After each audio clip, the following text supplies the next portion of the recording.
सापडली का त्या उंदराला घेऊन जातो. पाहतो उंदीर घेवडी जाय बोका, तसा तो काळ तुम्हाला आम्हाला प्रत्येकाला घेऊन जाणार आहे. तैसा काळ लोका नेत असे.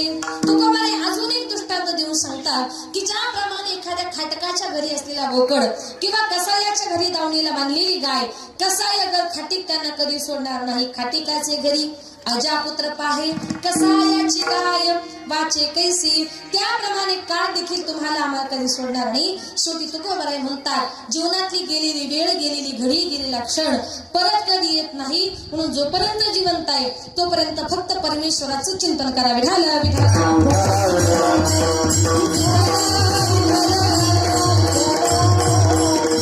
उपजला प्राणी नर आहे संसारी. तुकोबाराय या अभंगातून उपदेश करून सांगतात. तुकोबाराय म्हणतात जो प्राणी, जो मनुष्य या संसारामध्ये जन्माला आला तो या संसारामध्ये राहत नाही. याला कारण का? प्रत्येक मनुष्य जन्माला येताना त्याच्याबरोबर मरण, जातस्य ध्रुवा मृत्यू, आणि मरणाबरोबर पुन्हा एकदा जन्म. ध्रुव जन्म मृत्यूशज, ही जन्म आणि मरणाची जी काही परंपरा आहे ती रात्रदिवस अखंडित अबाधितपणे चालू राहणार आहे. तो काळ एखाद्या तरुणावर काय, एखाद्या बालकावर काय, परंतु ज्याने कधीही जग पाहिलेलं नाही अशा मातीच्या उदरामध्ये असणाऱ्या एखाद्या कवल्या बालकावर देखील झडप घालतो. माऊली ज्ञानेश्वरीमध्ये वर्णन करते. एथ मंगळाच्या अंकुरी सवेच मंगळाची पडेल पारी, मृत्यू मातेची अवदर कुहरी गर्भू दिवसी. ज्या बाळाचा जगाशी काही संबंध नाही, ज्याला पाप पुण्य काही कळत नाही, अशा मातेच्या उदरामध्ये असणाऱ्या एखाद्या कवळ्या बालकावर देखील तो झडप घालतो. जो जन्माला आला त्याला प्रत्येकाला मरायचंय, पण माणूस सगळ्यात जास्त घाबरतो ती मरणाला. माणूस किती म्हातारा झाला ना तरी त्याला असं वाटतं मी कधीच मरू नये. हे संत महात्मे एक प्रमाण देऊन सांगतात. आगा मरहा बुरुण सहाती आणि मी लिया तरी रडती. बसल्या बसल्या बोलता बोलता 2-4 जणांचं भांडण झालं. एक जण त्याला म्हटलं अरे जा तू तिकडेच मर. तो म्हटला काय रे, तुम्हाला मर म्हणतो, मी का तुझ्या बापाच्या घरी खातो. म्हणजे मरणाची आठवण काढली तरी माणसाला दुःख होतं, आणि एखादा माणूस मेला तरी आपण रडतो. इतका आपण मरणाला दुःख मानतो. पण संतांनी काय केलं? जगाच्या विरुद्ध केलं. संत महात्मे म्हणतात तुम्ही सगळे लोक मरणाला घाबरतात, पण आम्ही आमच्या मरणाचं काय केलं? मरण माझे मरणी गेले, मरण माझे मरणी गेले.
तो मरणाचा आनंदाचा सोहळा आम्ही काय वर्णन करू? आमच्या संत महात्म्यांनी दुःखी मरणाचं रूपांतर सुखामध्ये केलं. पण तुम्ही आम्ही सर्वजण मरणाला घाबरतो. किती घाबरतो? एका गावात एक मनुष्य, त्याने विचार केला, रात्रंदिवस कितीही संसार केला, कितीही प्रपंच केला, हातामध्ये काही पैसा राहत नाही, त्यापेक्षा म्हटला जातो आणि एखाद्या ठिकाणी जीवच देतो. बरं, जीवही असा द्यायचा का एका फटक्यातच माणसाचा जीव गेला पाहिजे. त्याच्या लक्षात आलं, अरे आपल्या गावाजवळून ट्रेन जाते आपल्या गावाजवळून ट्रेन जाते, ट्रेन आली, तिच्या खाली जीव दिला की म्हटला माणसाचा जीव जाणार. तो मनुष्य संसाराला फार कंटाळा आला, रागाच्या भरामध्ये सकाळी सकाळी उठला, रागाने ट्रेन खाली जीव द्यायला चालला. आता ट्रेन खाली जीव द्यायला चालला, पण बरोबर जेवणाचा डब्बा घेऊन गेला. चालला कुठे? जीव द्यायला. बरोबर जेवणाचा डब्बा घेऊन गेला आणि रुळाच्या मध्ये जाऊन बसला. एक जण म्हटलं, अरे बाबा असा रुळाच्या मध्ये का बसलास? ट्रेन आली कवड गेली तर मरशील ना. म्हटलं, अरे बाबा मी मरायलाच आलो. तो म्हटला, का रे तू मरायला आला आणि मग जवळ जेवणाचा डब्बा कशाला? तो म्हटलं, साहेब चुकून जर ट्रेन लेट आली तर परत जेवायला आलाय कुठे? मरायला. म्हणजे उपाशी मेला काय आणि ट्रेन खाली गेल्या काय, फरक काय पडतो? पण माणूस सगळ्यात जास्त घाबरतो ते मरणाला. सहसा माणूस मरणाकरता तयार होत नाही. पण आमचे संत महात्मे म्हणतात, आपले मरण पाहिले ना डोळा, तो हा सुख सोळा अनुपम्य. संत महात्म्यांनी दुःखी मरणाचं रूपांतर सुखामध्ये केलं. म्हणून जो आलाय त्याला प्रत्येकाला जायचंय. अजूनपर्यंत आला आणि गेलाच नाही असं आपण कधीतरी ऐकले का? म्हणून मरणाची जी काही परंपरा आहे ती अखंडित आणि अबाधित आहे. आपण सगळ्या गोष्टी चुकू शकतो, पण मरण नावाची गोष्ट माणसाला कधी चुकवता येत नाही. एक सुंदर उदाहरण देऊन सांगते. एक दिवस चित्रगुप्तानं यमाला सांगितलं, यमा आताच्या आता खाली मृत्यू लोकांमध्ये जा आणि या 15च्या 15 लोकांना वर स्वर्गामध्ये घेऊन ये. यमानं चित्रगुप्ताची चिठ्ठी घेतली. यम खाली मृत्यू लोकात आला. खाली आल्यानंतर यमाच्या चिठ्ठीमध्ये पहिलं नाव होतं ते गण्याचं. गण्याचं म्हणजे काय? आपल्याकडे जर गणेश नाव असलं तर लोक त्याला काय म्हणतात? कारण आता गणपतीचं नाव आहे की नाही गणेश, पण तरी लोक त्याला गण्या म्हणायचे. आता गण्या, आता इथं कोणी गण्या असेल तर त्यांच्याबद्दल सांगत नाही असं बरं का. हा, आता चांगला त्याचं नाव गणेश होतं, पण गणे म्हणायचे. गण्या नावाला प्रसिद्ध असल्यामुळे यम प्रथम गण्याच्या घरी गेला. गण्या म्हटला, नमस्कार राम, तुम्ही कोण आहात? त्याने सांगितलं, मी यम आहे. गण्या म्हटलं, काळे यमा माझ्या घरी का आलास? म्हटलं, तुला घ्यायला आलो. पण माझ्याच घरी का आलास? यमाने यादी दाखवली. हे बघ गण्या, चित्रगुप्ताने मला ही 15 लोकांची यादी दिली. 1 नंबर नाव तुझं आहे म्हणून मी तुझ्या घरी आलो. बाकीच्या लोकांना 2-4 दिवसात न्यायचंय. गण्याने विचार केला की अरे बाकीच्या लोकांना 2-4 दिवसात न्यायचंय, पण पहिला नंबर तर आपलाच आहे. मग आपणही जरा आवडीचे पदार्थ खाऊन पिऊन घ्यावे, मग मरा. आपलं मरण 2-4 दिवस पुढे ढकलावं. गण्या हुशार होता. गण्या म्हटला, यमा तू स्वतःहून माझ्या घरी आलास. आता दुपारचा 1 वाजला, मला फार भूक लागली, तुलाही भूक लागली असेल. माझ्या बायकोला मस्तपैकी भोजन बनवायला सांगतो आणि एकदा का जेवण झालं का तुम्हाला घेऊन जा. यम म्हटला, ठीक आहे. गण्याला त्याच्या बायकोला 5 पकवानाचं भोजन बनवायला लावलं. स्वयंपाक तयार झाला, ताटं वाढण्यात आली. गण्याची बायको म्हटली, हो जेवण तयार आहे, पंक्तीला बसा. गण्या लगेच किचन मध्ये गेला आणि गण्याने काय केलं, यमाच्या जेवणाच्या ताटामध्ये गुंगीचं औषध टाकलं. गुंगीचं औषध टाकलं. ताटं वाढण्यात आली. गण्या आणि यम दोघं जण जेवण करायला बसले. यमाच्या जेवणामध्ये गुंगीचं औषध असल्यामुळे जेवल्या बरोबर यमाला गुंगी आली आणि जेवल्या जागीच यम झोपला. गण्याला वाटलं आता हा झोपला, आता हा 2-3 तास काही उठणार नाही, आपल्याला आपलं मरण पुढे ढकलायचं आहे, आता हाच टाइम योग्य आहे.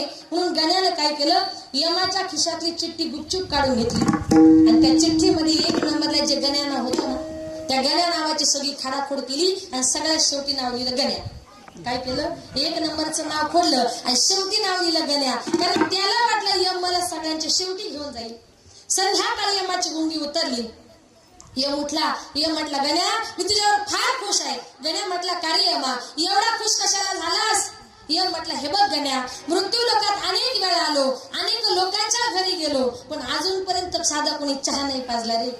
पण तुझ्या घरी आल्यानंतर मात्र 5 पकवानाचं भोजन काय, वरून 2-3 तास आराम काय. म्हणून गण्या तुझ्यावर एवढा खुश आहे, एवढा खुश आहे आणि मी तुझ्यावर खुश होऊन असं ठरवलंय. गण्या मी असं करतो, तुला नेण्याऐवजी यादीचं शेवटी नाव आहे ना त्यालाच मी घेऊन जातो. शेवटी नाव कुणाचं होतं म्हणजे यम बरोबर गण्याला घेऊन गेले. आपण किती ठरवलं मला मरायचं नाही, पण तो काळ घडोघडी काळ वाट याची पाहे.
नाश नाही का संत महात्मे म्हणतात, तो काळ तुमच्या माझ्या प्रत्येकाच्या शिरावर टपून असलाय. तुका बरे सांगतात, एखादी बाई बाळंत झाली, मुलगा झाला, पाची झाली, बारशी झालं, मुलाची जन्म कुंडलिनी मांडली.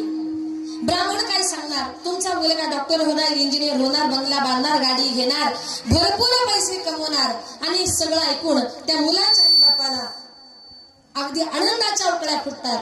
पण तुकोबरायांनी सांगितलंय, अशा ज्योतिषाला आम्ही खरा ज्योतिषी म्हणणार नाही. मग आम्ही खरा ज्योतिषी कोणाला म्हणू, जो सांगेल का तुमचा मुलगा या दिवशी ह्या तारखेला जन्माला आला, पण ह्याच तारखेला मरणार आहे. याचा अर्थ काय, या काळामध्ये जो जन्माला आला त्याला प्रत्येकाला मरावं लागतं. अभंगाचे प्रथम चरण.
संसारी बैसला शेजारी काळ उषा.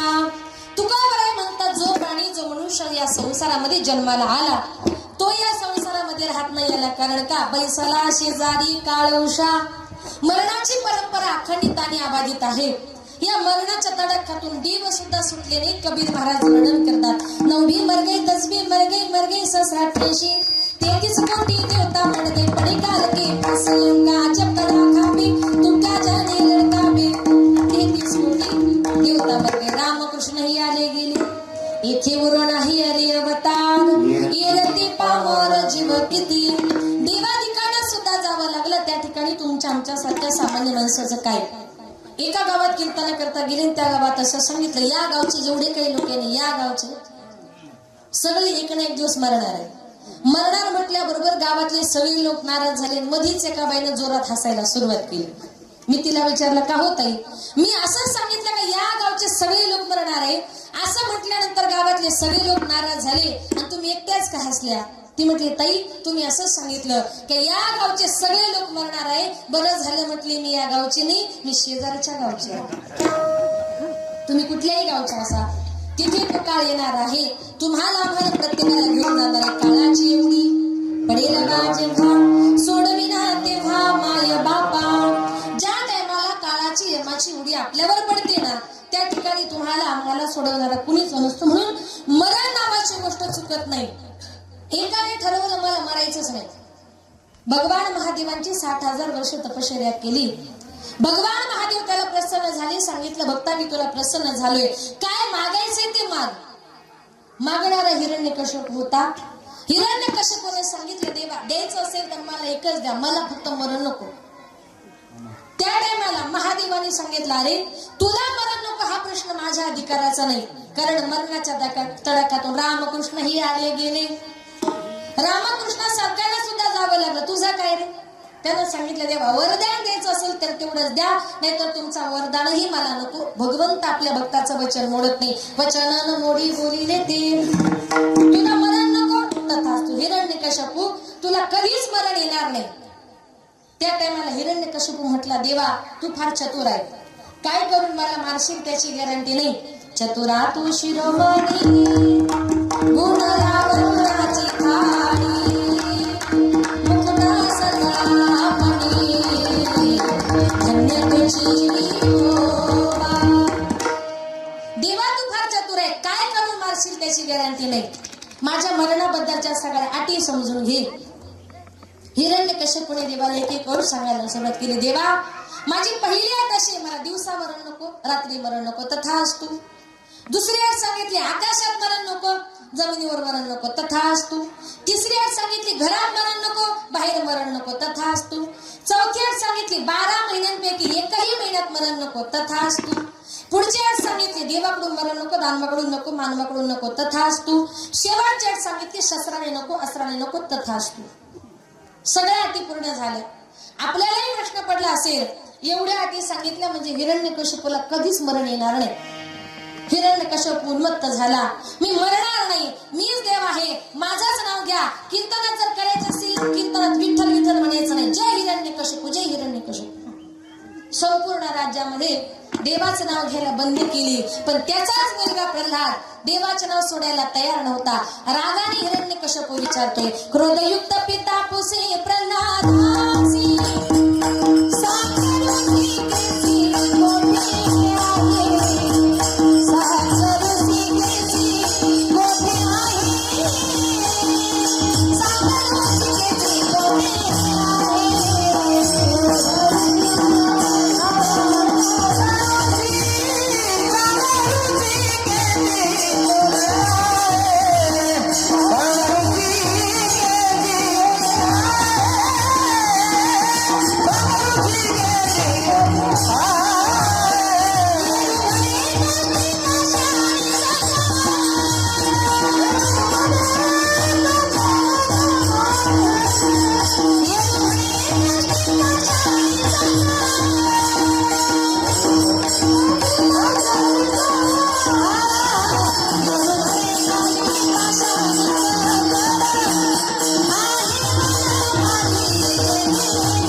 क्रोधयुक्त पिता पुसे प्रल्हादासी. अरे राज्यातले लोक देवाचं नाव घेत नाही आणि तू रात्रंदिवस नारायण नारायण म्हणतो. नेमका तुझा नारायण आहे तरी कोठे? त्यानं सांगितलं, बाबा येरू म्हणे काष्टी पाशाने सकळ आहे वनमाळी, जेथे तेथे बाबा माझा देव विठ्ठल जळी स्थानी भरला, तिथा ठाव कोठे विरला, आजीला दृष्टी नाही विठ्ठलाची विठाल, विठ्ठल म्हणता हरली पाप, पदरी आली पुण्यवाप.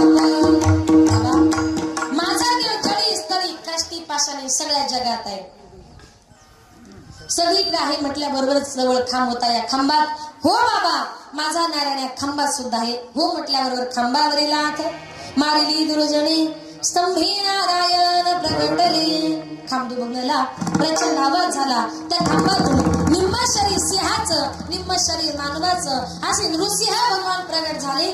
त्याला एका बोटावर उचलला आणि येऊन दरवाजाच्या उमऱ्यामध्ये बसले. भगवंत अतिशय क्रोधायमान झाले होते.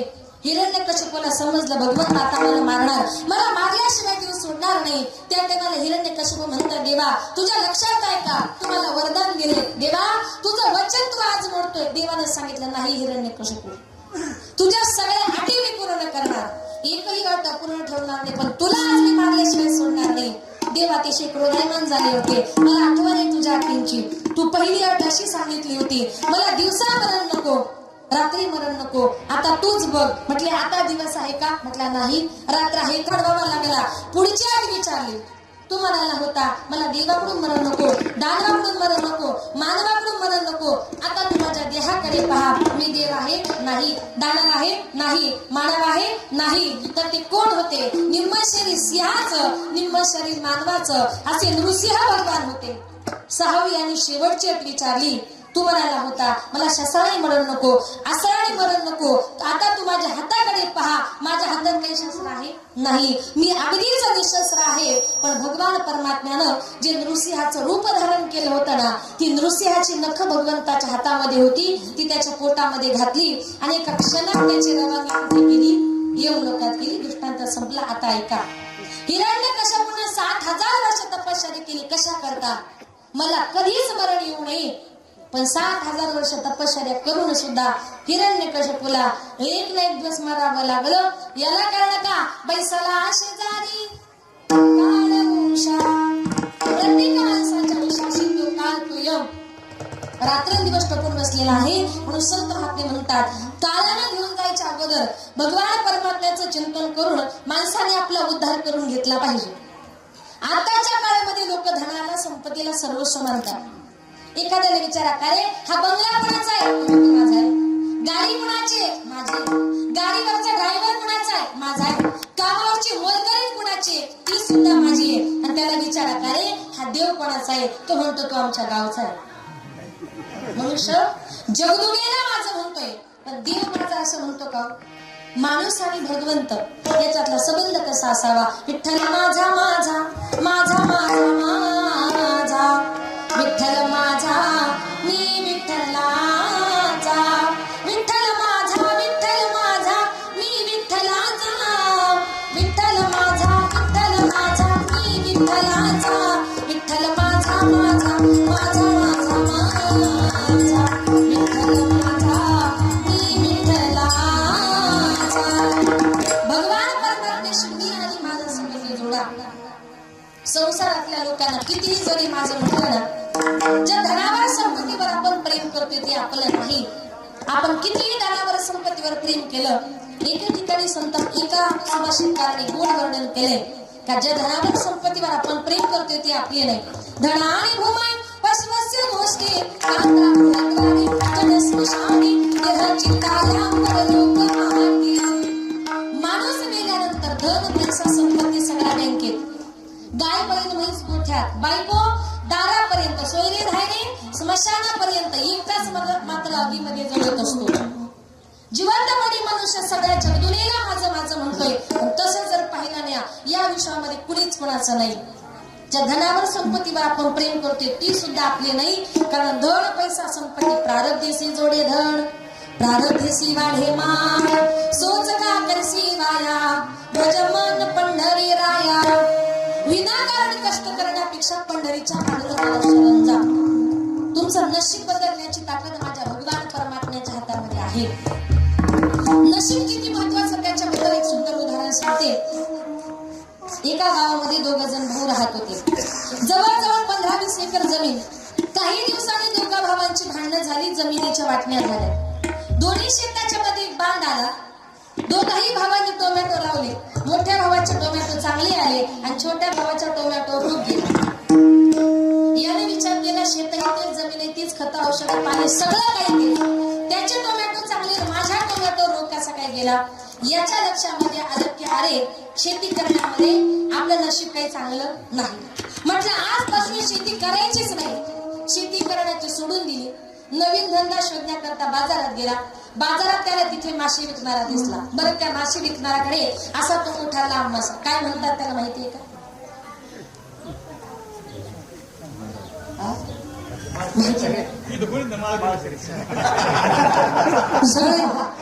वा बर सर्वजण वारकरी आहोत असं गृहीत धरूया.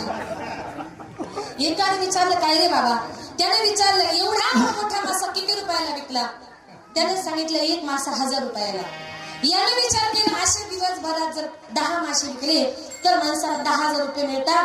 याच्यासारखा चांगला धंदाच नाही. म्हटलं आजपासून शेती करायचीच नाही, याच्या बरोबर जाऊन तिकडे मासे पकडून विकायचा धंदा करायचा. शेती करण्याची सोडून दिली, त्याच्याबरोबर तिकडे मासे पकडण्याकरता गेला. ज्याच्या बरोबर गेला त्याला मोठे मोठे मासे भेटायचे आणि याला मात्र बारीक करंगळी सारखे मासे भेटायचे. म्हटलं क्या करू, खेत में जाने तो लांगा लुंगा और नदी में जाने तो झांगा झुंगा.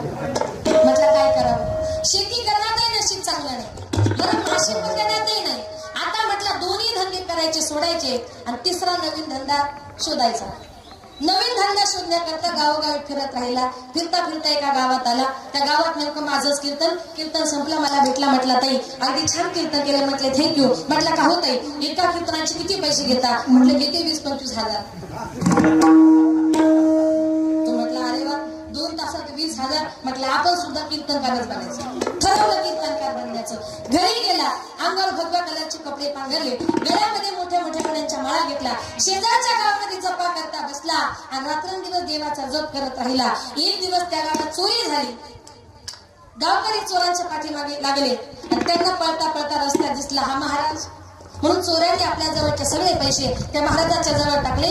चोर पळून गेले. गावकरी आले, बघतो तर काय आपले पैसे महाराजांच्या जवळ. म्हटले महाराज नेमकं माळा जपता का चोऱ्या करतात? म्हणजे तुमचा काहीतरी गैरसमज होत आहे. अहो तुमच्या समोर आमच्या घरातला पैसा आहे आणि वरून खोटं बोलता. म्हणून त्या गावकऱ्याने त्याला धरला. त्याला इतका मारला. ज्या झाडाखाली जपाला बसला होता ना, धरला त्या झाडाला उलटा टांगला. म्हटला क्या करू यार, खेत में जाने तो लांगा लुंगा, नदी में जाने तो झांगा झुंगा आणि साधू बन गया तो उलटाच टांगा. धंदे बदलून नशीब बदलता येत नाही बर का. बरेच लोक म्हणतात या धंद्यात यश नाही दुसरा धंदा करू, दुसऱ्या धंद्यात यश नाही तिसरा धंदा करू. धंदे बदलून नशीब बदलता येत नाही. नशीब बदलण्याकरता एकच उपाय, भजमन पंढरीला. माझ्या पंढरीच्या पांडुरंग परमात्म्याला शरण जा. तुमचं नशीब बदलण्याची ताकद ही माझ्या भगवान परमात्म्याच्या हातामध्ये आहे. नाही का लल्लाटीचे लिहिले परी कदा न जाळे पुसिले, तैसे काळे गोरे पण पुसोन ज्ञानोबराय म्हणतात आपल्या कपाळावर जे आहे जे ब्रह्मलिखित आहे ते कोणी पुसू शकत नाही. म्हणून जीवन जगताना मृत्यू लोकांमध्ये असं काहीतरी करा. ऐसी या साधन करा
यमाची यातना ऐसिया साधन करा काही. म्हणजे स्वर्ग लोकामध्ये गेल्यानंतर तुम्हाला आम्हाला यमाच्या यातना सहन करावी लागणार नाही. असं जीवनामध्ये काहीतरी साधन करा.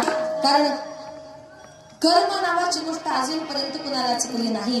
ज्याप्रमाणे कर्म केलं त्याप्रमाणे ज्याचं त्याचं कर्म हे ज्याला त्याला भोगावं लागतं. आपलं कर्म फेडण्याकरता, कर्म भोगण्याकरता दुसरा माणूस या जगामध्ये कोणी येणार नाही. देवांना सुद्धा कर्मामुळे अनेक त्यांना सुद्धा अवतार कार्य संपवावं लागलं.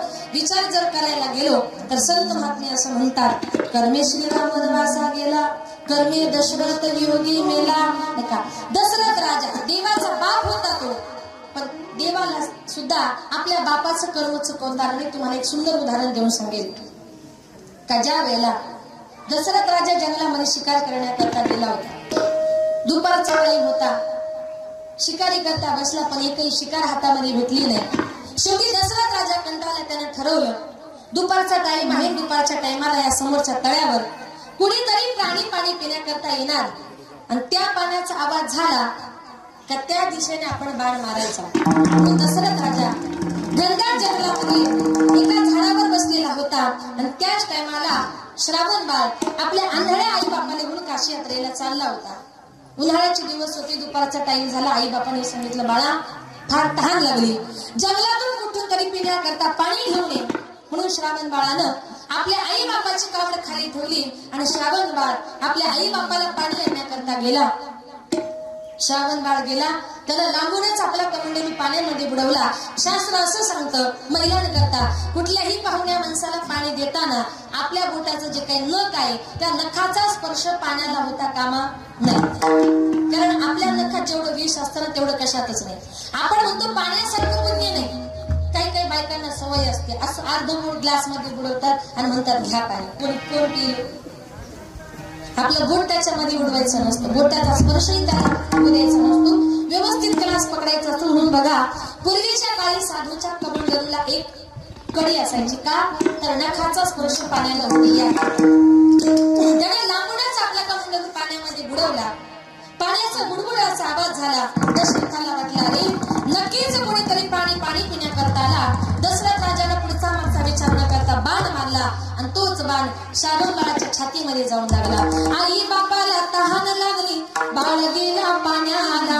आई बापाला तहान लागली, बाळ गेला पाण्याला. दशरथाने बाण मारिला श्रावण बाळाला. दशरथाने बाण मारिला श्रावण बाळाला. तहान लागली म्हणून पाणी आणण्याकरता गेला. दशरथ राजानं बाण मारला आणि तोच बाण श्रावण बाळाच्या छातीमध्ये लागला. श्रावण बाळ विव्हळला, खाली पडला. सर आला तो धावून आला, विव्हळला श्रावण बाळ. सर आला तो धावून आला, विव्हळला श्रावण बाळ. श्रावण बाळ विव्हळला, खाली पडला. कुठल्या तरी प्राण्याची शिकार नव्हता, माणसाची शिकार झाली, पळत गेला. त्याला उचललं, त्याला विचारलं, तू कोण आहेस? त्याने सांगितलं, मी श्रावण बाळ आहे. तू? त्याने सांगितलं, मी दशरथ राजा आहे. श्रावण बाळाने सांगितलं, दशरथ हा माझे मायबाप आंधळे आहेत, त्यांचा मी एकुलता एक मुलगा आहे आणि त्यांना घेऊन मी काशी यात्रेला चाललो होतो. दशरथ हा तुम्हाला बाण मारलास, माझे प्राण घेतलेस, आता मी मरणार आहे, पण मरते समय एकच कर, माझ्या तहानलेल्या आंधळ्या माईबापाला पाणी नेऊन दे. एवढ्याच वाक्य बोलला आणि श्रावण बाळाने आई बाबा करत करत त्याच ठिकाणी आपला प्राण सोडला. श्रावण बाळाचा मृत्यू झाल्यानंतर दशरथ राजाने तो पाण्याचा कमंडलू भरला. श्रावण बाळाच्या आई बापाकडे गेला. त्यांनी हलकेच अंदाज घेतला, समोरून कुणीतरी येतंय. पावलांचा आवाज आला. श्रावण बाळाच्या आई बाप म्हणतात, बाळा 2-3 तासापासून आम्ही तुझी वाट बघतोय, आमचे प्राण ताणीने व्याकुळ झालेत. बाळा तू आमच्याशी बोलत का नाही? राग आला असेल तर आमच्यावर रागव, पण आमच्या समोर असा गप्प उभा राहू नको. आणि त्या टाइमाला दशरथ राजा म्हटलं, मी श्रावण बाळ नाही, मी दशरथ राजा आहे. आमचा बाळ कुठे गेला? त्याने सांगितलं, चुकून माझ्या हातून बाण लागला आणि तुमचा मुलगा गतप्राण झाला. मुलगा गेल्याची बातमी कानावर आली. आई बापाने एकच हंबरडा फोडला, दशरथ हा, अरे आमचा एकुलता एक मुलगा, आम्ही आंधळे आहोत, आम्हाला दिसत नाही, आमच्या मुलाच्या जीवावर आम्ही या जगामध्ये जगत होतो, आता आमचा मुलगाच गेला, आमचा जगून फायदा तरी काय? आमच्या मुलाच्या पाठीमागे आम्ही सुद्धा मरणार आहोत. पण दशरथा, मरते सेवे तुला एकच सांगू, ज्याप्रमाणे आम्ही पुत्रवियोगाने मरणार आहोत त्याप्रमाणे तू सुद्धा पुत्रवियोगानेच मरशील. आणि श्रावण बाळाच्या माय बापानं आई श्रावण बाळ करत करत आपला प्राण सोडला. एका दशरथामुळे तिघांचा मृत्यू झाला होता, श्रावण बाळ, आई आणि बाप. काय त्यांनी शाप दिला की आम्ही जसं पुत्रवियोगाने मरणार आहोत त्याप्रमाणे तू सुद्धा पुत्रवियोगानेच मरशील. आणि तेच कर्म पुढे कामाला आलं. ज्या टायमाला दशरथ राजाचा मृत्यू झाला ना त्या टायमाला राम आणि लक्ष्मण दोघ जण वनवासाला गेले होते. भरत आणि शत्रुघ्न दोघे जण मामाच्या घरी होते. बापाला मरते समय पाणी पाजायला एकही मुलगा शिल्लक राहिला नव्हता. चौघे पुत्र दशरथा मृत्यू समयी एकही नव्हता. दशरथ राजाचं कर्म कर्मे श्रीराम वनवासा गेला.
प्रभू रामचंद्र 14 वर्षाच्या प्रदीर्घ वनवासाने निघाले.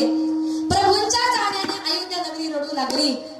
कौशल्य मातेचं दुःख पाहून माझ्या लक्ष्मणजींना वाईट वाटलं. लक्ष्मण भैया पळत पळत गेली, प्रभूंचे पाय धरले, सांगितलं दादा तू वनवासाला जाऊ नको रे. एवढं मोठं अयोध्येचं राज्य सोडून एवढं मोठं सुख सोडून दादा वनवासाला जाण्याची काय गरज आहे. बरं तू कुणाच्या सांगण्यावरून वनवासाला चाललाय? तुझ्या आईच्या सांगण्यावरून चालला, तुझ्या बापाच्या सांगण्यावरून चालला? प्रभू रामचंद्राने शांतपणे उत्तर दिले, लक्ष्मणा मी जे वनवासाला चाललोय ना ते माझ्या आईच्याही सांगण्यावरून चाललो नाही, माझ्या बापाच्याही सांगण्यावरून चाललो नाही. मी घर सोडून वनवासाला चाललोय. याला कारण का माझं मागच्या जन्मीचं काहीतरी कर्म. म्हणून देवाला सुद्धा आपलं घरदार सोडून जावं लागलं. बरेच लोक जीवन जगताना म्हणतात बघा, घरामध्ये दोन भावांची भांडणं झाली, एक जण रागाने दुसरीकडे निघून जातो, जो घरात राहतो त्याला लोक दूर देतात, तुझ्यामुळे तो घर सोडून गेला, तो जात नाही हो, त्याचं कर्म हे त्याला घराच्या बाहेर काढत असतं. काय कारण का माझे प्रभू रामचंद्र सुद्धा 14 वर्ष आपल्या घराच्या पासून दूर राहिले, तर तिथे तुमच्या सामान्य माणसाचं काय. म्हणून संत मंडळी म्हणतात ज्या ठिकाणी तुमचा माझा जन्म झालाय काळ कधी येईल आणि कधी निघून जाईल, तो काळ तुमच्या माझ्या प्रत्येकाच्या शिरावर एखाद्या भुक्यासारखा टपून बसलाय. अभंगाचे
उंदराच्या शिकारी करता भुकाने बी टपून बसलेला असतो आणि योग्य संधी सापडली का त्या उंदराला घेऊन जातो.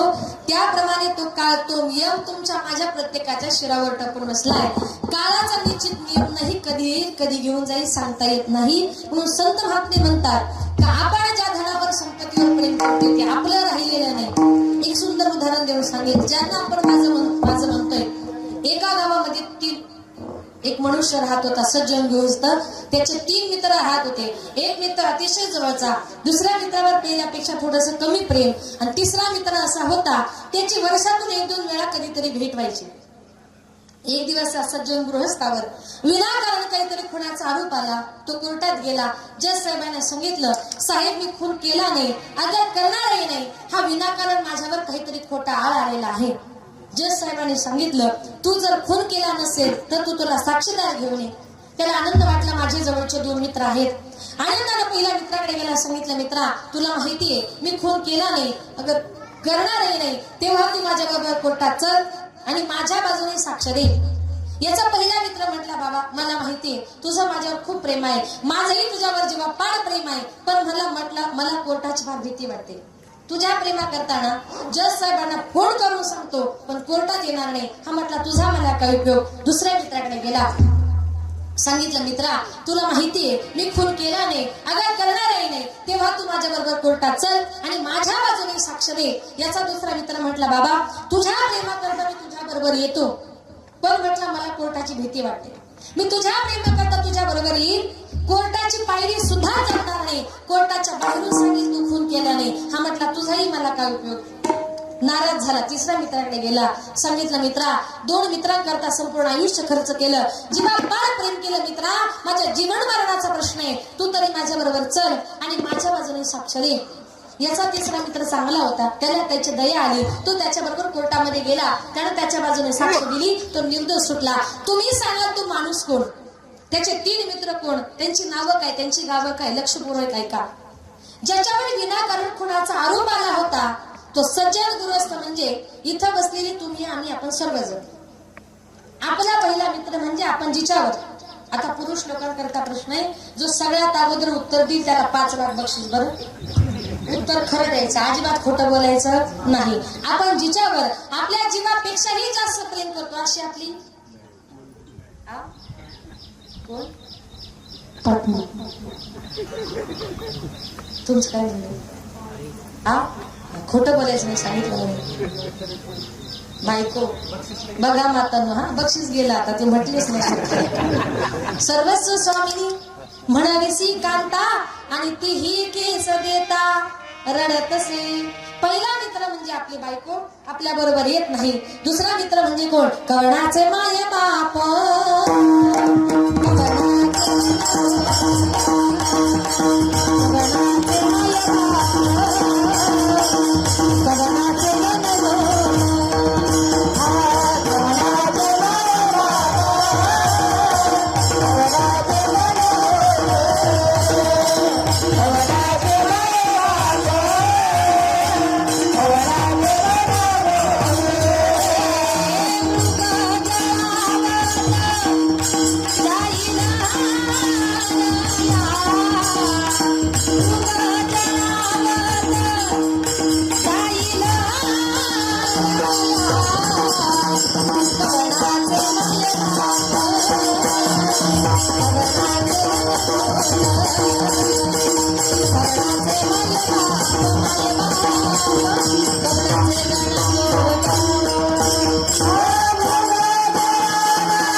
आई वडील भाऊ बहीण ते सुद्धा आपल्या बरोबर येत नाही. तिसरा मित्र म्हणजे कोण, तुम्ही आम्ही सगळे सर्वजण त्याच्या अंत्ययात्रेला आलो, त्याला अग्निदान दिला, तो एकटाच मात्र निघून गेला, आपण आपल्या घरी निघून गेलो. जिवंतपणे एक माया नावाची गोष्ट अशी आहे का त्या मायेपोटी मनुष्य सगळ्या जगदुनियेला माझं माझं म्हणतो. पण तसं जर पाहिलं या विश्वामध्ये कुणीच कोणाचं नाही, एकाच आहे आपला भगवंत.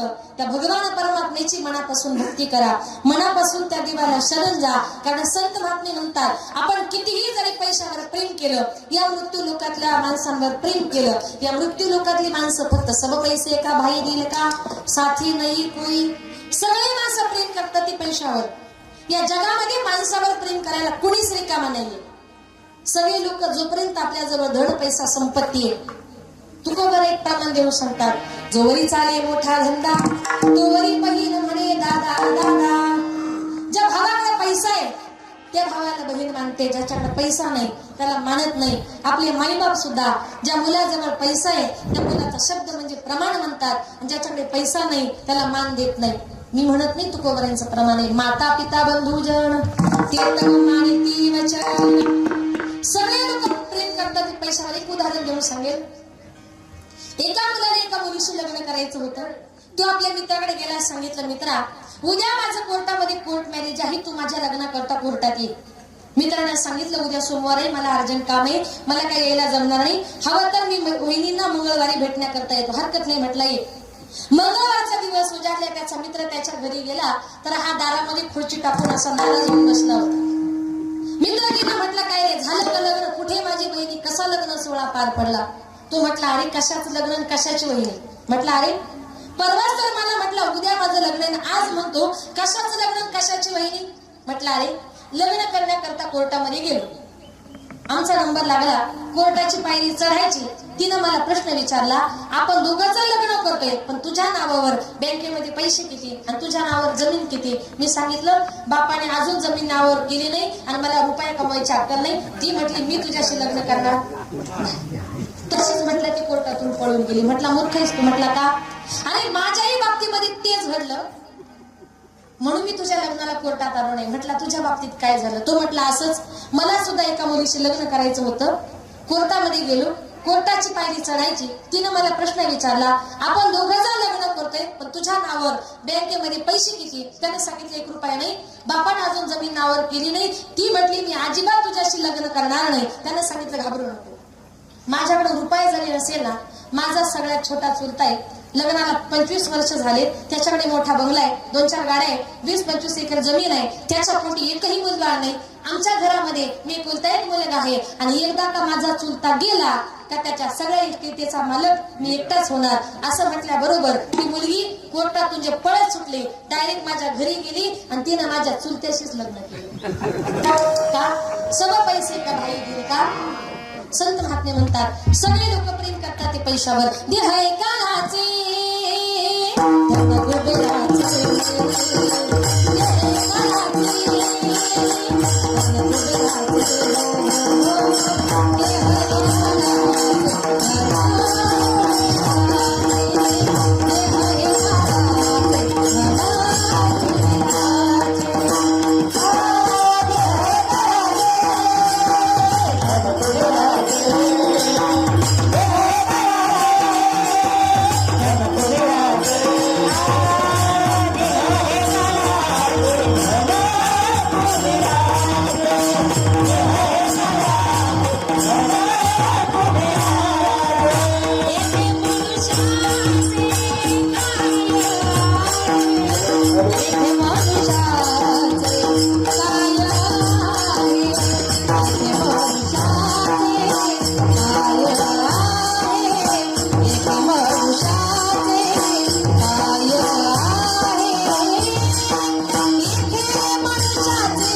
येथे मनुष्याचे काय आहे. संत महात्मे म्हणतात देह काळाचे धन संपत्ती कुबेराचे. या जगामध्ये आपलं काहीच नाही. आपण फक्त माझी माझी म्हणून व्यर्थ गेला. आपण फक्त बोलला माझं गाडी माझी सगळ्या जगदुनीला आपण माझं माझं म्हणून संपतो. पण आपण गेल्यानंतर आपल्या बरोबर धन पैसा संपत्ती काहीच येत नाही. आपल्या बरोबर येणार आहे ते भगवान परमात्म्याचं नामचिंतन. तुम्ही सांगाल देवाचं चिंतन माणसाच्या बरोबर कसं काय येतं. तुम्हाला सुंदर उदाहरण देऊ सांगते. एका गावात दोन भाऊ राहत होते. एक आस्तिक दुसरा नास्तिक. मोठा जो काही होता भजन पूजन पंढरीचे वारी कीर्तन वगैरे सगळं काही करायचा. आणि छोटा जो काही होता दारू पिणं बियर पिणं गुटखा खाणं जुगार खेळणं एवढाच त्याला नाद होता. मोठा भाऊ कीर्तन भजन करायचा वारकरी होत्या. गावातले लोक म्हणायचे अरे तू कीर्तन भजन करतो तुझा भाऊ दारू पिऊन रस्त्यावर पडतो. मोठ्या भावाने त्याला अनेक वेळा समजवण्याचा प्रयत्न केला पण तो ऐकायला तयार नाही. एक दिवस त्या मोठ्या भावाने आपल्या छोट्या भावामध्ये काहीतरी सुधारणा व्हावी याकरता आपल्या घरी भजनाचा आणि भोजनाचा कार्यक्रम आयोजित केला. त्या कार्यक्रमाकरता अनेक संत मंडळी वारकरी मंडळी एक साधू महात्मे आले. त्या महात्म्याने त्याला विचारलं काय रे आज तुझ्या घरी एवढा मोठा भजनाचा कार्यक्रम एवढी संत मंडळी आली आणि तू एवढा उदास का. त्याने सांगितलं काय सांगू महाराज माझं दुर्दैव. आज माझ्या घरी एवढी संत मंडळी आली पण माझं दुर्दैव का माझा छोटा भाऊ दारू पिऊन शेजारच्या रूम मध्ये पडलाय. महाराज त्याला परमार्थाबद्दल काहीतरी 4 गोष्टी समजून सांगा. महाराजांना वाटलं त्याला परमार्थाबद्दल काहीतरी सांगावं. महाराज त्याच्या रूम कडे गेले. तो रूम मध्ये दारू पिऊन पडला होता. महाराज गेले दार ढकललं. महाराजांना बघितलं. तो मुलगा म्हटला महाराज आता आमच्या घरी फुकटचं जेवलात ना निघा रस्त्यात. महाराज म्हटले मी जाणार आहे पण जाण्यापूर्वी तू एकदा हरी म्हण. म्हटला म्हणणार नाही. एकदा हरी म्हटलं म्हणणार नाही. एकदा हरी म्हटलं महाराज दिवस उजाडला तरी चालेल पण मी काय हरी म्हटणार नाही. महाराजांना राग आला. महाराज आतमध्ये गेले. त्याला धरलं खाली पाडलं. त्याच्या छातीवर बसले आणि त्याला सांगितलं एकदा हरी म्हण. त्यानं सांगितलं नाही महाराज. 2-3 तास झाले. महाराज उठा. महाराज म्हटले तू हरी म्हटल्याशिवाय मी उठणारच नाही. त्याने विचार केला. 2-3 तासापासून महाराज आपल्या छातीवर बसलेत. एकदा हरी म्हणण्याचा प्रश्न आहे. रागाच्या भरात तो हरी बोलला. तो हरी बोलला. महाराज उठले. महाराजांनी सांगितले हरिनाम कुठल्याही किमतीस विकू नको असं सांगून महाराज निघून गेले. काही दिवसांनी हा मुलगा दारू प्यायचा गुटखा खायचा परिणाम त्याचा तरुणपणी मृत्यू झाला. तो स्वर्गामध्ये गेला. स्वर्गात गेल्यानंतर चित्रगुप्ताने यमाकडे त्याच्या जीवनाची कॅसेट दिली. त्याच्या कॅसेट मध्ये सगळ्या ठिकाणी लाल रंग आणि फक्त एका ठिकाणी हिरवा रंग. याचा अर्थ काय त्याचा संपूर्ण पाप आणि एकच पुण्य. ते पुण्य कुठलं तर तो हरी म्हटला होता. त्यांनी यमाला प्रश्न विचारला का रे यमा त्या महात्म्याने मला जबरदस्तीने हरी म्हणायला सांगितलं त्या हरी नामाची नेमकी किंमत तरी काय. यमाने सांगितलं मला माहित नाही. त्याने सांगितलं मला हरी नामाची किंमत कळालीच पाहिजे. यम त्याला घेऊन ब्रह्मदेवाकडे गेला. विचारला ब्रह्मदेवा एकदा हरी म्हटल्याची किंमत काय. महादेव म्हटले माहित नाही. महादेव त्याला घेऊन ब्रह्मदेव त्याला घेऊन महादेवाकडे गेले. विचारलं महादेवा एकदा हरी म्हटल्याची किंमत काय. महादेवाने सांगितलं मला माहित नाही. महादेव त्याला घेऊन इंद्राकडे गेले. विचारलं इंद्रा एकदा हरी म्हटल्याची किंमत काय. त्यानं सांगितलं मलाही माहित नाही. यांनी सांगितलं मला तर हरी नामाची किंमत कळालीच पाहिजे. आणि त्यावेळेला यम इंद्र ब्रह्मदेव महादेव या 4 देवांनी पालखी तयार केली. त्याला पालखीमध्ये घातलं. आपल्या खांद्यावर घेतलं. डायरेक्ट वैकुंठात गेले आणि देवाला प्रश्न केला का रे देवा तुझ्या नामाची एकदा नामचिंतन केल्याची किंमत तरी काय. देवाने सांगितलं मला माझ्या नावाची एकदा नामचिंतन केल्याची किंमत माहित नाही पण विचार करा हा मृत्यू लोकातला एक साधा आणि सगळ्यात पापी जीव पण माझ्या नावाच्या किंमतीसाठी तुमच्या 4 देवाच्या खांद्यावर आला माझ्या पायापर्यंत आला. हे याचं सगळ्यात मोठं पुण्य झालं. म्हणून तुम्ही काय करा याला इथेच वैकुंठात जागा द्या. हरी किती वेळा म्हटला होता. जागा कुठे मिळाली. माऊली म्हणते तो एकदा हरी म्हटला त्याला जागा वैकुंठात मिळाली. ज्ञानोबराय म्हणतात जे लोक देवाचं चिंतन करत नाही हरी विना जन्म नरकाची पै जाना.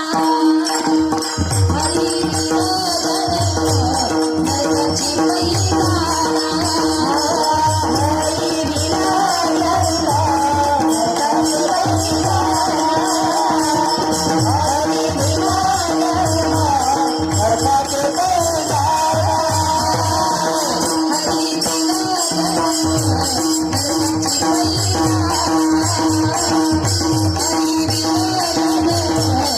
हरी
ज्ञानोबराय म्हणतात, जी दुःख जन्माला आल्यानंतर हरिविना जन्म नरकाची पैजाणा, देवाचं चिंतन करत नाही ते नरकात गेल्याशिवाय राहत नाही. ते यमाचे पाहुणे लवकर होतात. यमाचा पाहुणा जर लवकर व्हायचा नसेल तर हरिमुखे म्हणा, हरिमुखे म्हणा. पुण्याची गणना कोण करी. तुकोबराय म्हणतात, काळाने घेऊन जायच्या अगोदर तो काळ तुमच्या माझ्या शिरावर आधी की ज्याप्रमाणे कसाई अगर खाते गाई बैलांना कधी सोडणार नाही, तो जर यम देखील जीवाला कधी सोडणार नाही.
हे दुर्लभ धर्मांताकडे दया नाही.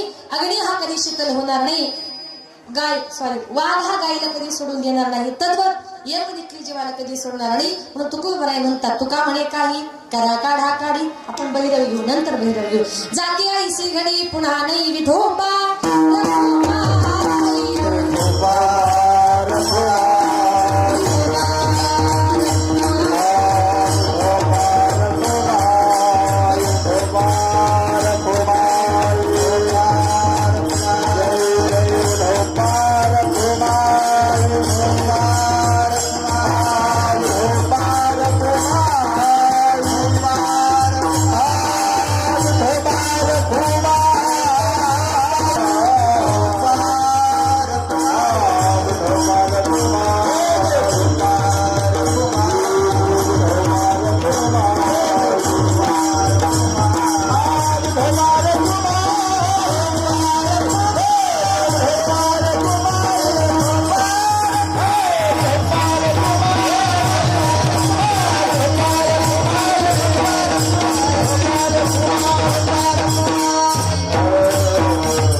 आता या ठिकाणी माझ्या अल्पमतीप्रमाणे अभंगाचा धावता भावार्थ आपल्या समोर मांडण्याचा प्रयत्न केला.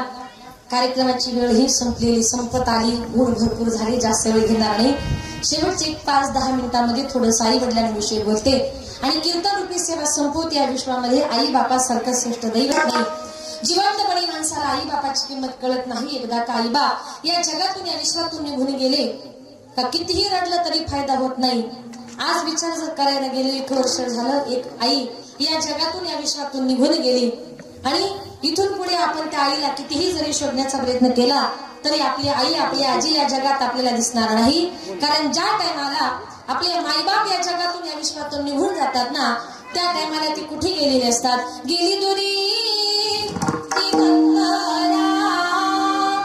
पुन्हा येणे नाही घरी विजला हो नंदा दीप कशी जाऊ मी मंदिरी लाडकी माझी आई वाट पहा ती कैवारी होळी रखुमाई गेली झाली उदास पंढरी श्रद्धांजली देता थरथरे माझी काया राहू दे रे माझी आई मोक्षपती देवराया.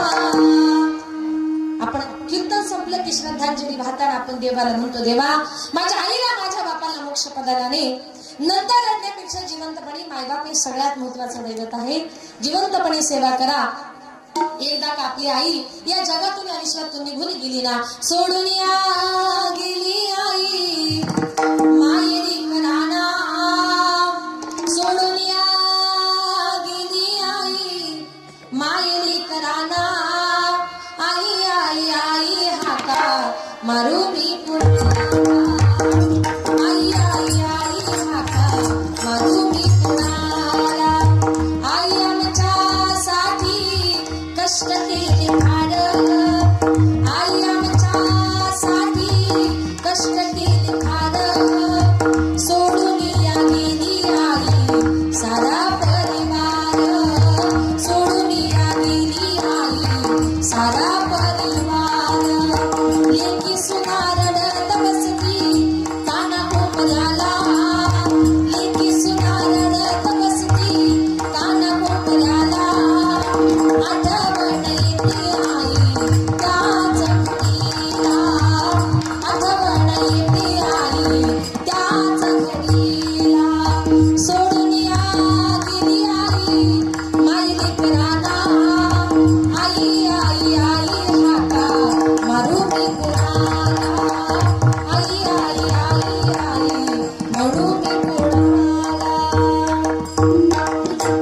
एकदा का आपली आई या जगातून या विश्वातून निघून गेली ना दुसऱ्याच्या आईला शेजारच्या आईला प्रेमानं कितीही जरी आई म्हटलात ना दुसऱ्याची आई आपली कधीच आई होऊ शकत नाही. दुसऱ्याच्या स्थितीला बाई म्हणतात ती आपली आई होणार नाही बरं का. आई आणि बाई यांच्यातला फरक तुम्हाला सांगते. एका 6 वर्षाच्या मुलाची आई वारली त्या बापाने आपल्या मुलाकरता दुसरी आई घरात आणली. 2-3 महिन्यानंतर त्या बापाने आपल्या बाळाला प्रश्न विचारला बाळा तुझी पहिली आई आणि तुझी दुसरी आई यांच्यात तुला फरक काय वाटतो. त्या छोट्याशा बाळाने उत्तर दिलं बाबा माझी पहिली जी आई होती ना ती अतिशय खोटारडी होती ती नेहमीच खोटं बोलायची पण बाबा माझी दुसरी आई मात्र खरी आहे. बापाने तोंडामध्ये बोट घातलं. मुलगा आपल्या स्वतःच्या आईविषयी असा बोलूच कसा शकतो. बापाने त्या मुलाला जवळ घेतलं सांगितलं बाळा तू तुझ्या आईला खोटारडी का म्हणालास. बघा लहान मुलं कधीच खोटी बोलत नाही. त्याने सांगितलं बाबा मी माझ्या आईला खोटारडी म्हटलो याला कारण का ती आई मला सांगायची बाळा शाळेतून जर उशिरा घरी आला तर तुला जेवायला देणार नाही आणि बाबा शाळेतून मी जर उशिरापर्यंत घरी आलो नाही ना तर ती आई गावभर मला शोधत फिरायची. मी सापडलो का माझ्या हाताला धरून आणायची आणि घरी आणून तिच्या हाताने मला जेवण भरवायची. मला काय म्हणायची तुला जेवायला देणार नाही पण जबरदस्तीने जेवायला द्यायची म्हणून माझ्या आईला मी खोटारडी म्हणतोय. पण बाबा माझी दुसरी आई मात्र खरी आहे. ती आई मला सांगते बाळा शाळेतून जर उशिरा घरी आला तर तुला जेवायला देणार नाही. आणि खरंच बाबा मी शाळेतून 10 मिनिटं जरी उशिरा घरी आलो ना तर ती आई मला दिवसभर उपाशी ठेवते. म्हणून आपली आई ती आई असते. आपल्या आईचं प्रेम दुसरं कोणी या जगात देऊ शकणार नाही. इथं बसलेल्या प्रत्येक मातेला माझी कळकळीच विनंती असते. काही काही स्त्रिया घरामध्ये कोणाशी भांडण झाली का जीव द्यायला जातात पण तुम्हाला सांगते घराला नवीन सून मिळेल नवऱ्याला दुसरी बायको मिळेल पण तुमच्या मुलाला आई परत कधी मिळणार नाही. आईचं प्रेम या जगामध्ये कधी मिळणार नाही. कितीही राग आला मुलाला जवळ घ्या आणि मुलाकडे बघा कुठलीच आई जीव देणार नाही. का तर आपल्या मुलावर निस्वार्थ प्रेम या जगामध्ये फक्त आईच करू शकते. दुसरं कुणी प्रेम या जगामध्ये करू शकत नाही. आज एक आई या जगातून या विश्वातून निघून गेली. आईचं आणि मुलीचं नातं किती गोड असतं सांगू. असं एकही घर नाही त्या घरामध्ये आईचं आणि मुलीचं भांडण होत नाही. पण त्यांचं भांडण म्हणजे कसं असतं, मायलेकीचं भांडण दह्या दुधाची उकळी, लेक धरते अबोलाई मनाची मोकळी. आईचं आणि मुलीचं भांडण झालं तर मुलीला आईविषयी राग येतो, आईच्या मनात राग नसतो, ते उलट प्रेम असतं. कारण आई जे शिकवते ते काय असतं, आई शिकविते तुला राग येतो लेकी, पराया माणसाशी बोलू नाही काय की. आई काय म्हणते, आपली मुलीचे जात आहे, आपली स्त्रीचे जात आहे, लग्न करून तुला परक्या घरी जायचंय, परक्या पुरुषाशी असं पटकन बोलू नये ग. असे संस्कार आई मुलीवर करते. मुलीवर संस्कार करता करता मुलीला कामं शिकवता शिकवता मुलगी लहानाची मोठी कधी होते तेच आई बापाला कळत नाही. आणि एक दिवस अचानक लग्न करून मुलगी सासरी निघून जाते.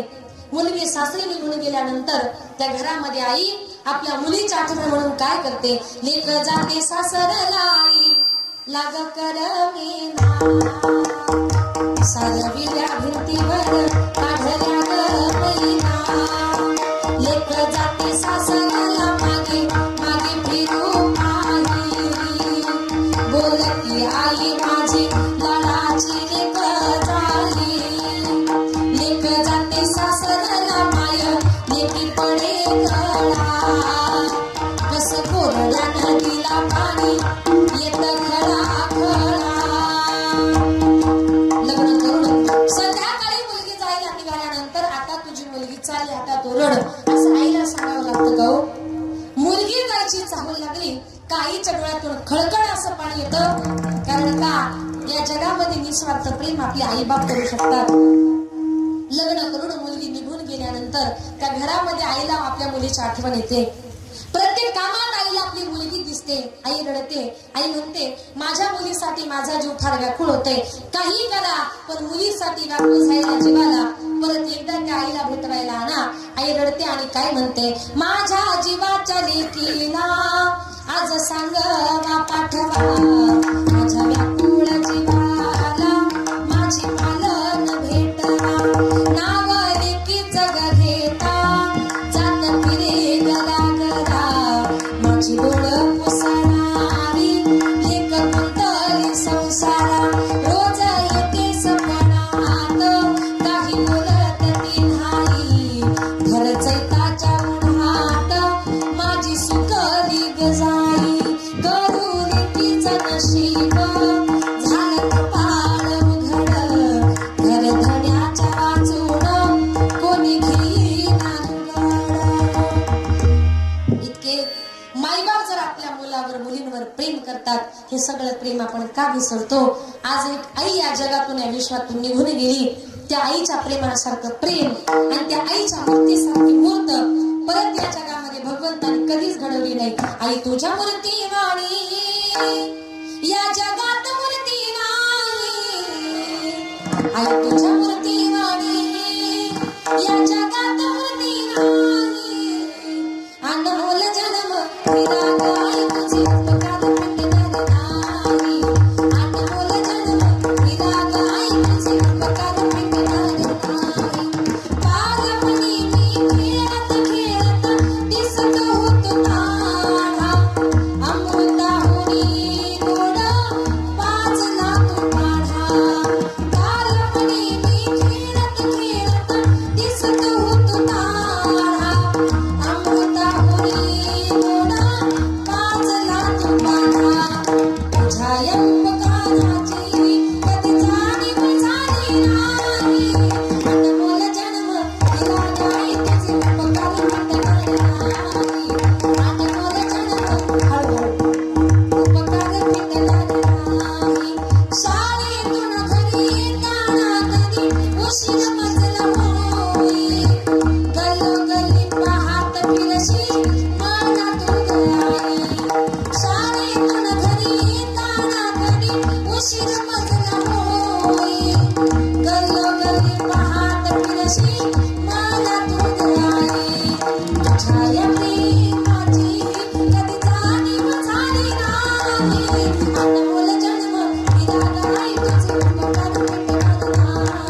ज्या माईबापानं तुम्हाला आम्हाला जन्म दिला, लहानाचा मोठा केला, ते माईबाप हे सगळ्यात महत्वाचं दैवत आहे.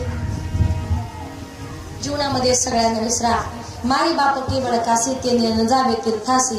सगळं तीर्थांचे अधुरे जे काही माता पितरे आज या ठिकाणी कैलासवासी कालावतीबाई रंगनाथ पाचपुते या आईंच्या प्रथम वर्ष श्राद्धच्या निमित्ताने या ठिकाणी जे काही कीर्तनरूपी सेवा आयोजित केली, याच्या अगोदरही आईंचा एक वाढदिवस त्यांच्या पुतण्यांनी आणि त्यांच्या नातवांनी इथे साजरा केला. त्याच्या निमित्तही कीर्तन केलं आणि खरंच मला खूप आवडलं का माईबाप गेल्यानंतर आपण त्यांचा किती गौरव करतोय ते बघण्याकरता नसतात, नाही का. जिवंतपणी त्यांच्या समोर त्यांच्या नावाने एखादं कीर्तन करा. माईबापाला आनंद झाल्याशिवाय राहणार नाही. आणि खरंच त्या मातेने तिचा सोहळा तिच्या वाढदिवसाच्याच वेळेला बघितला. आणि एक आई गेल्यानंतर सुद्धा त्यांच्या पश्चात त्यांचे पुतणे श्री विष्णुभाऊ मुरलीधर पाचपुते, बाळासाहेब भाऊ मुरलीधर पाचपुते, बापूभाऊ मुरलीधर पाचपुते, त्यांची एक मुलगी आहे पुष्पाबाई शिवाजी भोसले आणि त्यांचे नातू आमचे आदरणीय महेश भाऊ पाचपुत. 7 नातू, बरं 7 त्यांचे नातू आहेत बरं का. आणि आमचे हे महेश भाऊ पाचपुते आज त्यांच्या विनंतीला मान देऊन, त्यांच्या संपूर्ण पाचपुते परिवाराच्या विनंतीला मान देऊन आज ही सेवा ही पुष्प गुंफण्याकरता माझ्याकडे आलं. आजची जी काही कीर्तनरूपी सेवा आहे ते कुंभार गावचे आमचे आदरणीय खुळे भाऊ आणि ज्यांनी संपूर्ण महाराष्ट्राला गायन वादन शिकवावं असे कुंभार गावचं वैभव आमचे पानसरे गुरुजी, नाही का. संपूर्ण महाराष्ट्राला गायनाची कला कशाला म्हणतात, नाही का. म्हणून त्यांच्या समोर गायन करायचं म्हटलं की जरा थोडस भीती वाटते. तर ते महाराष्ट्राचे स्टार लोक आहेत, त्यांच्या समोर आपल्यासारख्या माणसांनी काय गायन करावं. पण असो, त्यांच्या एक कुंभार गावमध्ये त्यांच्या सप्त्याला मी कीर्तन केलं आणि एक कीर्तन केलं का गुरुजींनी मला 9-10 तारखा दिल्या. हा तुमच्या मनाचा मोठेपणा गुरुजी. मला खूप आनंद वाटला की आज सुद्धा ही कीर्तनरूपी सेवा एक 15-20 दिवसातच एक मला गुरुजींनी ही कीर्तनरूपी सेवा दिली. आणि त्यांच्या विनंतीला मान देऊन तुमच्या या परिसरामध्ये तुमच्या भागामध्ये येण्याचा हा पहिलाच योग आहे. ते फक्त आमचे पानसरे गुरुजी आणि आमचे कुंभार गावचे आमचे खुळे भाऊ यांच्या वतीनं या ठिकाणी ही सेवा मला मिळाली. या कार्यक्रमाकरता ज्यांनी 2 तास गोड अशी मृदुंगाची सेवा दिली ते पानसरे गुरुजी, ज्यांनी तबल्याची सेवा दिली ते आदरणीय हरिभक्त परायण सचिन भाऊ आणि विजय काका कुलकर्णी. खरंच नाही का, तबला म्हणजे दुग्ध शर्करा योग असतो. अतिशय गोड सेवा दिली. आमचे गुरुजी तर तबल्यामध्ये विशारदच आहेत, त्यांनी PhD सुद्धा त्याच्यावर केलेली आहे. तुम्ही सगळी मंडळी या ठिकाणी आलात, गोड सेवा दिली. आपले या ठिकाणी मनपूर्वक आभार. हार्मोनियमची सेवा देणारे आमचे आदरणीय हरिभक्त जाधव बापू, गोड सेवा दिली. बापूंचे या ठिकाणी मनपूर्वक आभार. ज्यांनी सुंदर गोड गायनाचं काम केलं ते कृष्णा महाराज जंजिरे, दत्ता महाराज जंजिरे आणि कुंभाराचे आमचे आदरणीय पानसरे महाराज एका त्या दिवशी सप्त्याला होते. आजही तुम्ही आलात आदरणीय हरिभक्तपरायण देसाई महाराज, माझी विद्यार्थिनी भूमी पाटील असेल, तुम्ही सगळी टाळकरी मंडळी, वारकरी मंडळी, पाठीमागची ही सगळी मंडळी, लहान लहान मुलं आहेत आणि विनेकरी महाराज या ठिकाणी 2 सेवा सुंदर प्रकारे सेवा दिली. तुमचे आभार. आमचा आवाज तुमच्यापर्यंत ज्यांनी सुंदर गोड पोचवला, सृष्टीमान्य दादांनी सुंदर ऑपरेटिंग केलं, भाऊ तुमची मनपूर्वक आभार. तुम्ही सगळा श्रीवर्ग गणगोत्र नातेवाईक त्यांच्या दुःखात सहभागी झालात, त्यांच्या कार्याची शोभा वाढवली. जमलेल्या तुमच्या सर्वांच्या ठिकाणी मनपूर्वक आभार. समोर बसलेली माझी सगळी वारकरी संप्रदायातील वारकरी मंडळी, महाराज मंडळी, तुम्ही सर्वजण माझ्यापेक्षा वयाने ज्ञानानं सर्वजण मोठे आहात. बोलताना जर काही चुकलं असेल तर मला माफ करा. जे काही चांगलं असेल तर ते तुम्ही घेण्याचा प्रयत्न करा. आज या ठिकाणी या कार्यक्रमाकरता मुंबई आयकर विभागाचे आयुक्त आमचे आदरणीय यादव साहेब, आपणही आवर्जून या कार्यक्रमाला उपस्थिती लावली. या परिवारावर तुमचं असणारं प्रेम, तुम्ही या ठिकाणी आलात मुंबईहून, भाऊ साहेब तुमचे या ठिकाणी मनपूर्वक आभार. या कार्यक्रमाकरता माझे पती श्री प्रकाश पांडव पाटील ते देखील या ठिकाणी उपस्थित आहे, त्यांची साथ आहे. म्हणून भिवंडी मुंबई, आमचं ठाणे जिल्ह्यामध्ये भिवंडी तालुक्यात एक वडूनवघर गाव आहे. त्या गावचे माझे मिस्टर 2 वेळा सरपंच होऊन गेले. ते राजकारणात आहे, मी परमार्थात आहे, पण साथ देतात हे फार महत्वाचं आहे. आज त्यांची साथ आहे, एवढ्या काम आले. माझ्या मिस्टरांची साथ इथं बसली नाही, गाडीत बसली. आमचा प्रवास झाला, परत आता मुंबईला जायचं, त्यांची साथ आहे. आणि तुम्हाला सगळ्यांना मी सांगून जाईल की मी माझ्या वयाच्या शाळेत 4थीला होते तेव्हापासून कीर्तनकार आहे. आज मला 20 वर्ष झाले मी कीर्तन करते बरं का. महाराष्ट्रात नाव कमवण्याकरता सुद्धा 20 वर्ष लागले, सोपं नाही. अगदी लहानपणापासून आमच्या वडिलांची परंपरा आणि आम्ही 3 बहिणी आहोत. बघा बघा, तिघी कीर्तनकार आहे, अनिता, वनिता आणि सुनीता. आम्हाला भाऊ नाही. आमचे वडीलही 15 वर्षापूर्वी वारले, पण माझ्या वडिलांची निराशिका देवा आणि तुझी चरण सेवा पांडुरंगा, वडिलांची इच्छा होती का माझ्या मुली महाराष्ट्रातल्या नामवंत कीर्तनकार झाल्या पाहिजे. हे बघण्याकरता आमचे वडील आज या जगात नाही, पण वडिलांचे आशीर्वाद आणि इथं बसलेल्या तुमच्या सगळ्या श्रोतू वर्गाचे आशीर्वाद अशीच पाठीशी राहू द्या. अजूनही समाजामध्ये नाव कमवण्याचा प्रयत्न करेल. नगर जिल्ह्यामध्ये अकोले तालुक्यात माझी मुलींची वारकरी शिक्षण संस्था आहे. अगदी 2री पासून ते 10वी 12वीच्या याच्यासारख्या 40 विद्यार्थ्यांनी संस्थेमध्ये शिक्षण घेतात. फक्त मुलींकरता ती वारकरी शिक्षण संस्था आहे. त्याच्यातली एक विद्यार्थिनी आली, गोड गायन केले, तिचे आभार. बोलताना चुकलं असेल, युट्यूबच्या माध्यमातून आज ही कीर्तनरूपी सेवा संपूर्ण महाराष्ट्रावर दिसणार आहे. त्या दादांनी 2 तास शूटिंग केलं, भाऊ तुमची मनपूर्वक आभार. आणि बोलताना चुकलं असेल तर परत एकदा क्षमस्व झालेली सेवा विठ्ठल रुक्मिणीच्या चरणी समर्पित करून फुलं वाटायचे जागेवर. ठीक आहे, भजन होईल, चाल होईल. कृपया 2 मिनिटाकरता कुणीच उठायचं. ज्ञानेश्वरा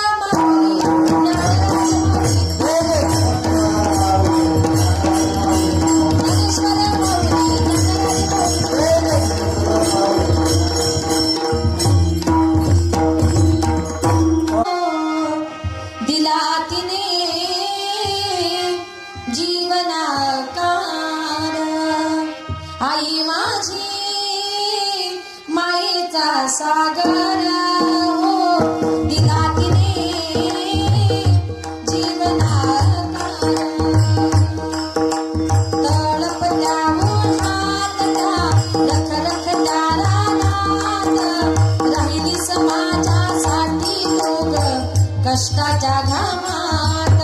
तळपत्या उन्हात रख रख दारात राहिली समाजासाठी कष्टाच्या घामात. कधी मिळेल मुठभर घास, कधी घडेल तिला उपवास. बोल मातीतून चालताना तुळ गेले काट्याचे घास. आई माझी माईचा सागर हो दिला तिने जीवनाकार. नभीची चांदणी तुग चंद्राची कोर, नभीची चांदणी तुग चंद्राची कोर. शीतल तुझी छाया मला हवी जीवनभर, शीतल तुझी छाया मला हवी जीवनभर. तुझ्या शीतल छायेवरती उभं आयुष्य जगेन. आई देवा पुढं मी गणाई, आई तुलाच मागेन. आई माझी मायेचा सागर हो दिला तिने जीवनाकार. आई माझी मायेचा सागर हो दिला तिने जीवनाकार. जीवनाकार जीवनाकार. विठ्ठल जय जय.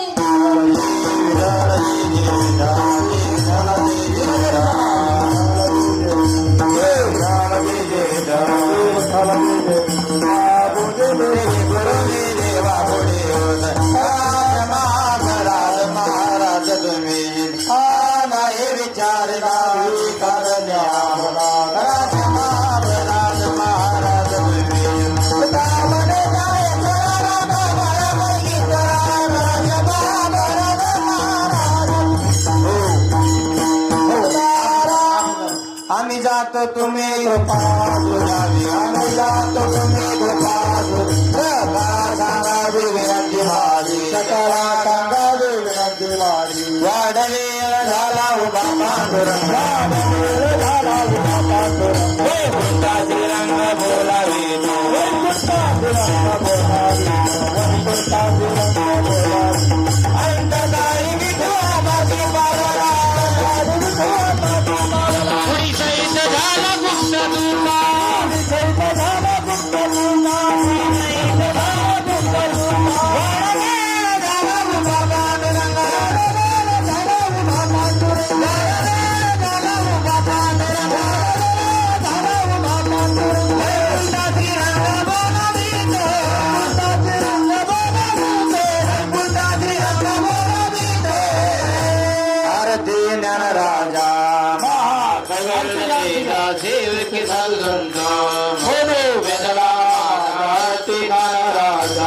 गोपुरी ज्ञान जगेत दलत गोपुरी अवघड पांडुरंग.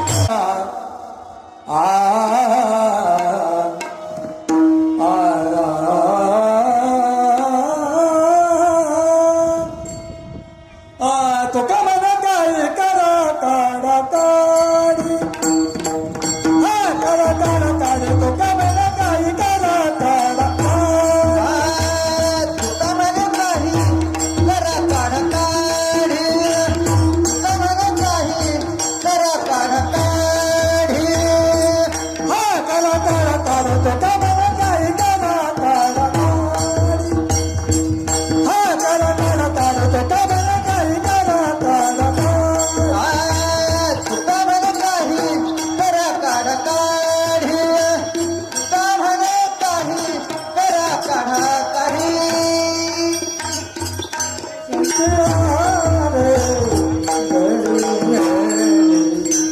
जात्याची घडी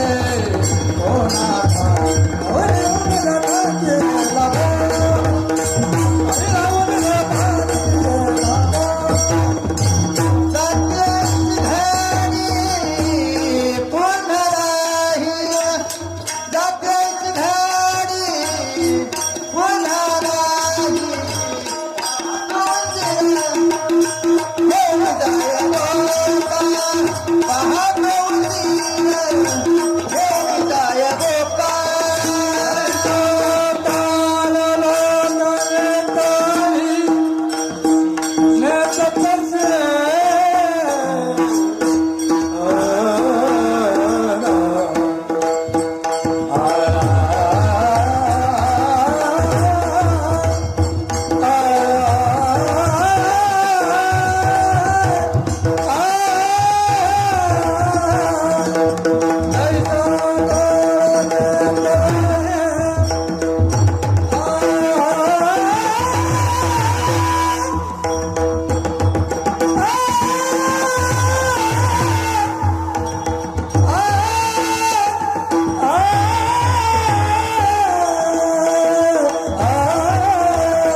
तैसा काळ लोकाने